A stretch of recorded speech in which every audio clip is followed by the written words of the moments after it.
नमः संस्कृताय मित्रों, संस्कृत विशेषज्ञ यूट्यूब चैनल पर आपका स्वागत है।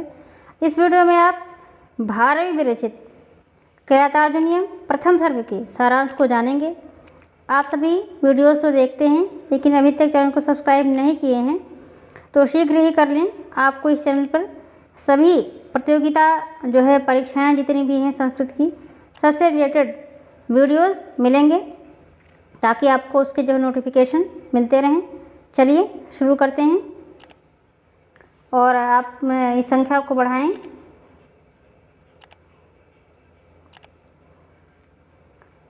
तो प्रथम सर्ग का सारांश देखते हैं। भारवी ने इसका कथानक वहाँ से लिया है, महाभारत के उस अंश से लिया है जब दूत में पराजित होकर शकुनी के छल कपट से युधिष्ठिर चारों भाइयों सहित और द्रौपदी के साथ वन में जाते हैं। तो वनवास की अवधि में दुर्योधन की शासन व्यवस्था को देखने के लिए किरात वेशधारी ब्रह्मचारी जो रहता है उसको भेजते हैं। तो ये कथा किरातार्जुनीय के प्रथम सर्ग की कथा दो भागों में विभक्त है। प्रथम भाग में तो वनेचर किरात वेशधारी गुप्तचर द्वारा युधिष्ठिर को दी गई सूचनाएँ हैं। और द्वितीय भाग में महारानी द्रौपदी के द्वारा युधिष्ठिर से कहे गए उक्तियों का संग्रह है। तो क्रमशः दोनों भागों का सारांश इस प्रकार है। तो सबसे पहले तो वनेचर की उक्ति है, वो लौट कर आता है और युधिष्ठिर से सारी बातें बताता है। तो दूत में द्वितीय बार यानी जुए में दूसरी बार पराजित होकर शर्त के अनुसार युधिष्ठिर अपने भाइयों तथा पत्नी द्रौपदी के साथ दैत्य वन में निवास करने लगे। वही निवास करते समय एक चतुर वनवासी किरात को गुप्तचर के रूप में नियुक्त कर दुर्योधन के राज्य का वृत्तांत जानने के लिए उन्होंने भेजा। वह वनेचर समस्त वृत्तांत जानकर युधिष्ठिर के पास लौट आया। महाराज युधिष्ठिर को प्रणाम कर आदेश लेकर एकांत में उनसे शब्द सौष्ठव तथा अर्थ गांभीर्य से भरी वाणी में कहा, हे महाराज, कार्य में लगाए गए सेवकों का कर्तव्य है कि वे अपने स्वामी की वंचना ना करें, अर्थात उन्हें धोखा ना दें, क्योंकि स्वामी अपने सेवकों द्वारा ही ज्ञेय वृत्तांत को जान पाते हैं, जानने योग्य वृत्तांत को जान पाता है। यदि ऐसा नहीं करेगा सेवक तो वो गलत वृत्तांत जान लेंगे। इसलिए जिस वृत्त को मैंने जाना है उसमें आपके मन को अच्छा लगने वाला कोई समाचार नहीं है। पुनरपि आपके लिए वह हितकर है। हितकर वचन मनोहर और प्रिय नहीं होता, अतः आप क्षमा करें। कहा भी गया है कि जो मंत्री या मित्र राजा को उचित और सत्य उपदेश नहीं देता वह कुमंत्री या कुमित्र है। और उसी प्रकार जो राजा या स्वामी हितैषी मित्र या मंत्री की समुचित सलाह नहीं मानता वह राजा भी कुनृपति या कुस्वामी है। जैसा कि सभी जानते हैं कि मंत्रियों और राजाओं की परस्पर अनुकूलता से ही राज्य की समृद्धि होती है। राजाओं का चरित्र दुर्बोध होता है और मेरे जैसा अल्प यानी मंद दुर्बोध जिसे कठिनता से हम जान सकते बुद्धि वाला, वो कहता है वनेचर, मैं अल्प बुद्धि वाला व्यक्ति ही ये दुर्योधन का दुर्गेय रहस्य जान सका तो वो आपका ही प्रताप या प्रभाव है। सिंहासनारूढ़ दुर्योधन आप भाइयों सहित वन में विचरण करने वाले से भी भयभीत रहता है तथा पराजय की आशंका करता रहता है।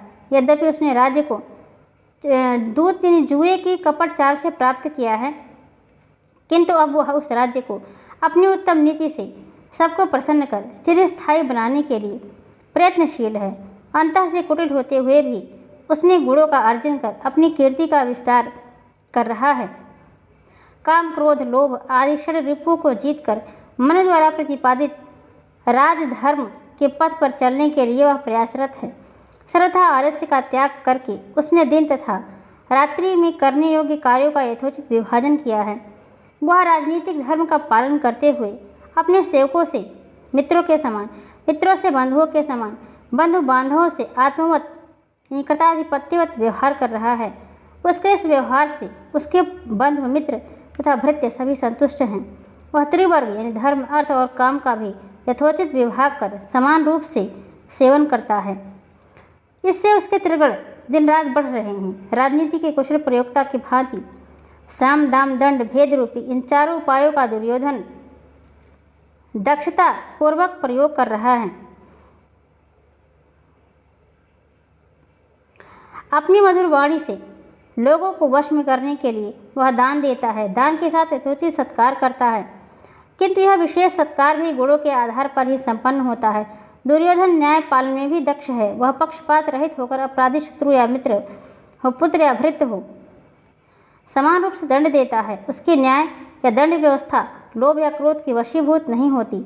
शत्रु में भेद डालने के लिए चतुर स्वजनों को नियुक्त कर उन पर शंका करता हुआ भी शंका रहित सा आचरण करता है। जब उसके सेवक उसका कार्य संतोषजनक रीति से पूर्ण कर लेते हैं, तब उन्हें वह प्रचुर धन देकर अपनी कृतज्ञता प्रकट करता है। उसने साम दाम दंड भेद रूपी चतुर्विध उपायों का सुंदर रीति से विनियोग कर रखा है। इसका समुचित परिणाम यह हो रहा है, ये सभी उपाय मिलकर राजा दुर्योधन की समृद्धि बढ़ा रहे हैं। दुर्योधन के अधीनस्थ मांडलिक राजाओं द्वारा दुर्योधन को भारी मात्रा में उपहार दिए जाते हैं। सभा भवन का बाहरी प्रांगण राजाओं के से उपहृत गजराजों की मदस्राव से गीला हो गया है। कृषक वर्ग की प्रसन्नता के लिए यह विशेष प्रयासरत है। प्रजावर की खेती देवाधीन वर्षा पर निर्भर नहीं है। उसने नदियों, नहरों तथा कूपों द्वारा खेती की सिंचाई का समुचित प्रबंध किया है। इस प्रकार पृथ्वी दुर्योधन जो है दुर्योधन के गुणों के कारण एक दुधारू गाय की तरह अनेक प्रकार से धन उत्पन्न कर रही है। उसके सेनापति तथा सैनिक भी अनुकूल हैं। धनुर्धारी योद्धा बिना किसी गुटबंदी की से उसका प्रिय कार्य करने में प्राण की बाजी लगा देते हैं। उसके स्वामी भक्त दूत भी अपना कार्य करने में अति निपुण हैं। वह अपने गुप्तचरों द्वारा अपने अधीन राजाओं की सभी बातों को जान लेता है। उसकी योजनाएं अत्यंत गोपनीय रहती हैं। उसका ज्ञान कार्य संपन्नता के पश्चात ही संभव हो पाता है। सभी राजागण उसके मित्र बन गए हैं। उसकी आज्ञा को फूलों की माला के समान शिरोधार्य करते हैं। वह धार्मिक कार्यों को संपन्न करने में भी किसी भी सुयोग्य राजा के समान है। वह अपने पुरोहित के आदेशानुसार यज्ञ, आहुतियों तथा धर्माचरण के कार्यों को निष्ठापूर्वक संपन्न करता है। उसने अपने अनुज दुशासन को युवराज के पद पर अभिषिक्त कर रखा है तथा निष्कंटक पृथ्वी का राज्य भोग प्राप्त कर रहा है। किंतु हे युधिष्ठिर, इन सब के बावजूद वह आपसे भाव युद्ध में पराजय की आशंका से भयभीत है। इसका प्रमाण यह है कि सभा में कदाचित आपका नाम आते ही आपसे तथा अर्जुन के अतुल पराक्रम का ध्यान कर भयभीत हो। वह उसी प्रकार नत आनन हो जाता है। नतानन शब्द है ये, नत आनन हो जाता है। जिस प्रकार गरुड़ और वासुकी के नाम से युक्त दुस्साह मंत्र सामर्थ्य का स्मरण कर सर्प अपना फड़ नीचे झुका लेता है। निष्कर्षतः दुर्योधन आपके साथ कुटिलता करने के लिए सर्वथा तत्पर है। आप भी उसके प्रतिकार का उपाय कीजिए। अब इसके आगे आप सेकंड पार्ट में देखते हैं द्रौपदी की उक्ति। यद्यपि ये 46 एक ही में है, लेकिन अब ये आधा वनेचर की उक्ति है और फिर इधर द्रौपदी की है। तो ये द्रौपदी की उक्तियों को आप देखेंगे। किरातार्जुनीयम के प्रथम स्वर का पूर्वार्ध वनेचर की उक्तियों से परिपूर्ण है। वनेचर समस्त कथ्य महाराज युधिष्ठिर को निवेदित कर राजा से यथोचित सत्कार सम्मान प्राप्त करके चला जाता है। और तब महाराज युधिष्ठिर महारानी द्रौपदी के आवास में प्रवेश कर अपने चारों भाइयों की उपस्थिति में द्रौपदी को वनेचर की समस्त उक्तियों से अवगत कराते हैं। शत्रुओं के समाचार को सुनकर द्रौपदी अपने मनोवेग को रोक न सकी। वह युधिष्ठिर के क्रोध को उद्दीप्त करने वाली वाणी में बोली, हे राजन, आप जैसे सुविज्ञ जनों को मुझ स्त्री द्वारा कुछ कहना तिरस्कार के समान है। फिर भी मेरी मनोव्यथाएं मुझे स्त्री जनोचित व्यवहार को भूलकर कुछ कहने के लिए बाध्य कर रही हैं। अपनी इंद्रतुल्य पराक्रमी पूर्वजों द्वारा अर्जित राज्य लक्ष्मी को आपने उसी प्रकार त्याग दिया है जिस प्रकार मद श्राव युक्त हाथी माला को फेंक देता है। जो लोग छल कपट का आचरण करने वालों के प्रति छल कपट का व्यवहार नहीं करते, वे धूर्तों का शिकार बनकर नष्ट हो जाते हैं, क्योंकि धूर्त उनके रहस्यों का भेद प्राप्त कर यथा समय नष्ट कर देता है। अपने कुल में उत्पन्न गुणानुरक्ता वधु के समान राजलक्ष्मी का अपने शत्रुओं से अपहरण कराने वाला आपके अतिरिक्त और कौन हो सकता है। आप मानी जनों द्वारा निंदित पथ पर चल रहे हैं। जिस व्यक्ति को उचित अवसर पर भी क्रोध नहीं आता, उससे न शत्रु डरते हैं, न मित्र ही उसका आदर करते हैं। पुनरपि आपकी क्रोधाग्नि प्रज्वलित नहीं होती। जरा विचारिए तो जो भीम पहले शौक से रक्तचंदन का लेप लगाते थे, वही अब धूल धूसरित होकर वन में इधर उधर भटक रहे हैं। जिस धनंजय ने आपके राजसूय यज्ञ के लिए उत्तर के कुरु देश को जीतकर सोने चांदी से भरा अकूत धन आपको भेंट दिया था, वह अब इस समय वलकल वस्त्र जो है वन में ढो रहा है। वन की कठोर भूमि पर सोने से जिनका शरीर कठोर हो गया है और जिनके बाल बढ़ गए हैं, उन दो युगल नकुल सहदेव प्रभृति अनुजों को देखकर भी आपके धैर्य और संयम का बांध नहीं टूटता, अपने शत्रुओं पर क्रोध नहीं आता। सचमुच लोगों की मनोवृत्तियाँ अजीब होती हैं। तभी तो मैं आपकी इस चित्तवृत्ति को नहीं समझ पाती। आपकी तथा आपके प्राण प्रिय भाइयों की वर्तमान दुर्दशा और विपत्ति को देख कर अनुभव कर मेरा हृदय बलपूर्वक विजीर्ण हो रहा है, अर्थात दुखी हो रहा है। आप अपनी दशा भी तो देखिए। जो बहुमूल्य पलंग पर सोते थे तथा प्रातः जो है बंदियों की स्तुतियों और मंगल गीतों से जगाए जाते थे, वही आप संप्रति अर्थात इस समय वन की कुश कंटक भूमि पर सोते हैं और श्रृंगारियों के अशुभ रुदन ध्वनि से जागते हैं। आपका यह शरीर ब्राह्मणों को खिलाने के बाद अवशिष्ट अन्न के भोजन से जो पुष्ट था, वही शरीर अब जंगली फल मूल खाने से कृशगात्र हो गया है, अर्थात दुबले पतले शरीर वाले आप हो गए हैं।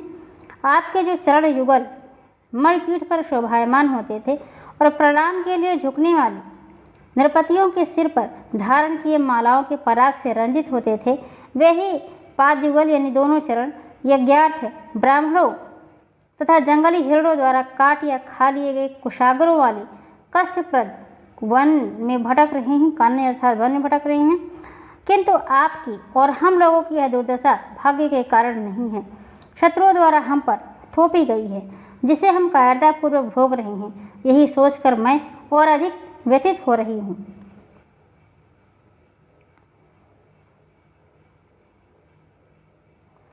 आप जैसे तेजस्वी में अग्रणी व्यक्ति यदि इसी प्रकार अपमान सहते रहे तो इस संसार में मनुष्यता समाप्त हो जाएगी। पुनरपि क्षमा और शांति को ही सदा सर्वदा के लिए सुख का साधन आप मानते हैं तो धनुष फेंक कर जटाएं धारण कर लीजिए और यहीं वन में बैठकर अग्नि में आहुति दीजिए। शत्रु निरंतर अपकार करने में लगा है और आप शर्त का पालन कर समय की प्रतीक्षा कर रहे हैं। विजय चाहने वाले भूपति किसी बहाने संधि को तोड़ देते हैं और शत्रुओं से बदला लेते हैं। दैव और समय के नियम के कारण तेजोहीन हुए और अपार विपत्ति में पड़े आपको राजलक्ष्मी पुनः प्राप्त हों। जिस प्रकार रात्रि के अंधकार से निकले हुए सूर्य को प्रकाश और तेज की शोभा पुनः प्राप्त होती है। तो ये था आपका किरातार्जुनीयम के प्रथम सर्ग का सारांश। और किरातार्जुनीयम प्रथम सर्ग के सभी श्लोकों के वाचन, शब्दार्थ, अर्थ और व्याकरणात्मक टिप्पणी के वीडियोज इसी चैनल पर एक प्लेलिस्ट में दिए गए हैं, जिसका लिंक नीचे डिस्क्रिप्शन बॉक्स में दिया गया है। इस पीडीएफ को प्राप्त करने के लिए डिस्क्रिप्शन बॉक्स में दिए गए लिंक से टेलीग्राम चैनल को ज्वाइन करें।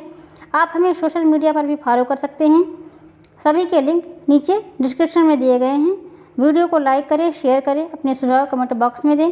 चैनल को अधिक से अधिक मात्रा में सब्सक्राइब करें। Thanks for watching.